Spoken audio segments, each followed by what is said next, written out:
새벽나라 친구들 반갑습니다. 오늘 여러분과 함께 말씀을 나눌 강지영 목사입니다. 농부들이 농사를 짓기 전에 산이나 들의 잡초와 쓰러진 나무, 오래된 풀들을 태우는 화전 농법을 사용합니다. 모든 것이 한꺼번에 불타 없어지고 나면 땅은 새까맣게 변하지만 그 불이 남긴 재가 땅을 비옥하게 만들게 되죠. 불에 태워진 땅 위에서 새로운 씨앗들이 싹을 틔우고 더 건강한 작물이 자라납니다. 불길은 모든 옛것을 완전히 태워버리고 흔적도 없이 정리하는 역할을 합니다. 그러나 그 불길의 끝에는 새로운 생명을 싹 틔울 수 있는 시작이 되는 것이죠. 모든 것을 다 태운 후에 다시 시작하는 것은 완전한 새 출발과 변화를 의미합니다. 하나님은 때로 우리의 삶에 오래된 습관과 상처, 죄악과 실패들을 완전히 불태우시고 새로운 생명을 심으셔서 다시 깨끗하게 자라게 하십니다.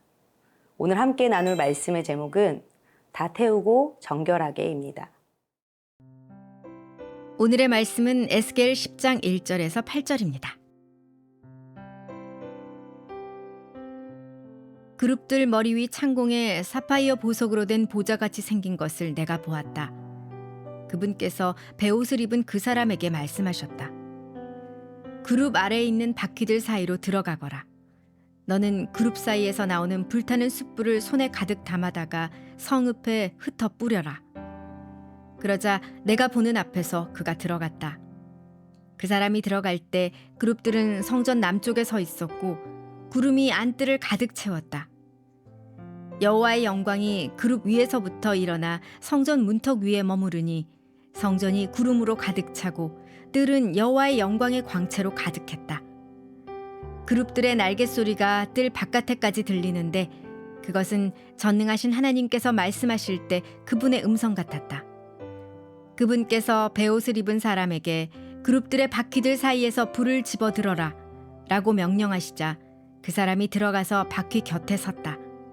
그러자 그룹들 가운데 하나가 그룹들 사이에 있던 불에 손을 뻗어 약간의 불을 집어들어서 베옷 입은 사람의 손바닥에 주었다. 그러자 그는 그것을 받아들고 밖으로 나갔다. 그룹들에게는 그들의 날개들 아래에 사람의 손처럼 생긴 것이 보였다. 오늘 말씀에서 에스겔은 하나님의 놀라운 영광의 형상을 봅니다. 물론 직접 거룩하신 하나님을 본 것은 아니고 보좌의 형상만을 본 것이죠. 하나님의 영광을 보는 것은 복된 일이지만 심판을 위해 임재하는 것이기에 마냥 기뻐할 수만은 없습니다. 하나님은 천사에게 숯불을 가득 담아다가 성읍에 뿌리라고 말씀하십니다. 이 말씀은 죄악으로 더럽혀진 예루살렘을 불로 심판하시겠다는 뜻입니다. 숯불은 모든 것을 태워버리는 심판의 상징인 동시에 더러운 것을 깨끗하게 하는 정결의 상징입니다. 이것은 온갖 죄악으로 가득한 예루살렘이 불에 타서 완전히 사라지게 되었다는 뜻이며 그렇게까지 해야지만 모든 죄악이 제거될 수 있음을 알게 하는 것이죠. 지난 날들에 하나님께서는 이스라엘을 고쳐보시려 계속해서 선지자를 보내시고 말씀하셨습니다.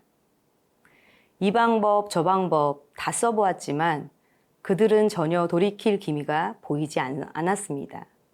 사랑하지만 이제는 더 이상 두고 볼 수 없기에 하나님은 심판의 불을 드십니다.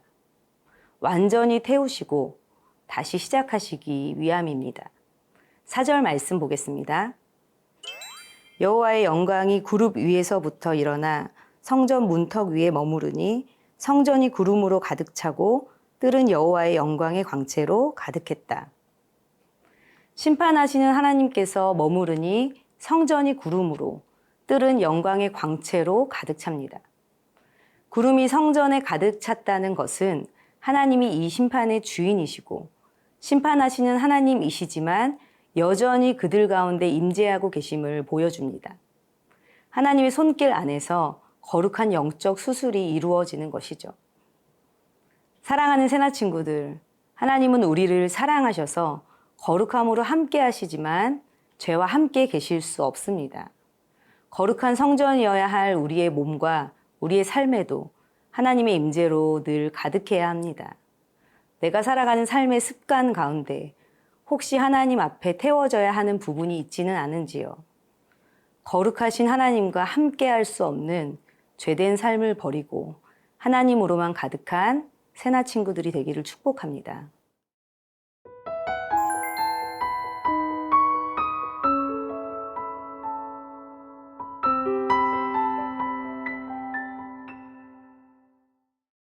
여러분, 예루살렘은 하나님이 선택하신 성이었습니다. 그러나 죄악과 우상숭배로 인해 더 이상 하나님의 영광이 머무실 수 없는 곳이 되었습니다. 이 예루살렘을 향해 하나님은 심판의 불을 내리시는 모습 속에서 우리는 하나님의 마음을 엿볼 수 있습니다. 에스겔은 환상 가운데 하나님의 영광이 성전에서 떠나는 장면을 봅니다.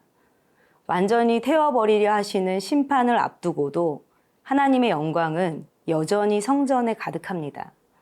성전을 폐하고 떠나기로 결정하셨음에도 발걸음이 떨어지지 않는 하나님의 마음이 느껴지지 않나요? 5절 말씀에 그룹들의 날개 소리는 하나님이 곧 성전을 떠나실 준비를 하고 계심을 알게 합니다. 수없이 많은 죄를 범했음에도 불구하고 늘 함께 하셨던 하나님께서 이제는 진짜 심판의 불을 드십니다.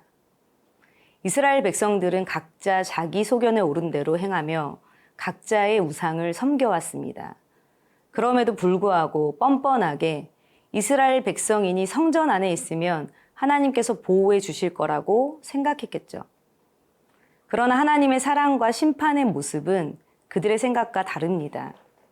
함께 하셨던 하나님이 모든 것을 다 태우시고 떠나시는 것은 매우 마음 아픈 장면입니다. 오죽했으면 이렇게까지 하셔야만 했을까를 몇 번이고 되뇌이게 합니다. 하나님은 죄악으로 물든 자리에는 결코 머물러 계시지 않습니다.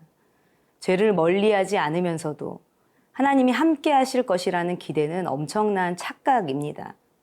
하나님의 심판의 가장 끝은 더 이상 하나님이 함께 하시지 않는 그분의 부재입니다. 존 파이퍼 목사님은 당신의 인생을 낭비하지 말라라는 책에서 하나님 없이 안락하게 살다 죽는 것이야말로 진짜 비극이다라는 메시지를 남기셨습니다. 우리가 사는 목적은 하나님의 영광을 위해 사는 것이죠. 세상에서의 성공을 바라는 것이 아닌 하나님을 아는 것과 하나님을 위해 하나님과 함께 사는 것이 우리의 삶의 목적입니다. 사랑하는 여러분, 하나님은 사랑하시기 때문에 심판하십니다. 오래 참으시는 하나님이시지만 돌이키지 않는 죄의 문제에는 단호하게 끊으시는 하나님이십니다. 하나님이 심판하시는 불은 우리에게는 두려운 말씀입니다. 그러나 하나님은 불의 심판을 통해 죄된 모든 것을 태우시고 새롭게 하신다는 것을 알아야 합니다. 마치 금을 재련할 때 아주 뜨거운 불에 넣어서 불순물을 제거하듯이 우리 안의 죄와 더러움도 하나님의 심판의 불을 통과하며 정결하고 깨끗하고 새롭게 될 수 있습니다. 한 집에 함께 살면서 자녀의 죄된 모습을 보고 구경만 하는 부모님은 없을 겁니다. 이 방법 저 방법 다 써가며 어떻게든 돌이키게 하려는 것이 자녀를 대하는 부모님의 마음입니다. 여러분, 하나님의 마음도 이와 같습니다. 사랑하지만 우리를 죄로부터 돌이키게 하기 위해 불로 심판하시고 정결하게 하시는 것입니다. 사랑하는 새나 친구들, 하나님의 성전인 내 안에 혹시라도 스며든 죄의 생각과 습관이 있다면 버리시길 바랍니다. 거룩하신 하나님께서는 죄를 미워하시고 죄의 자리에 있기를 원하지 않으시는 분이십니다.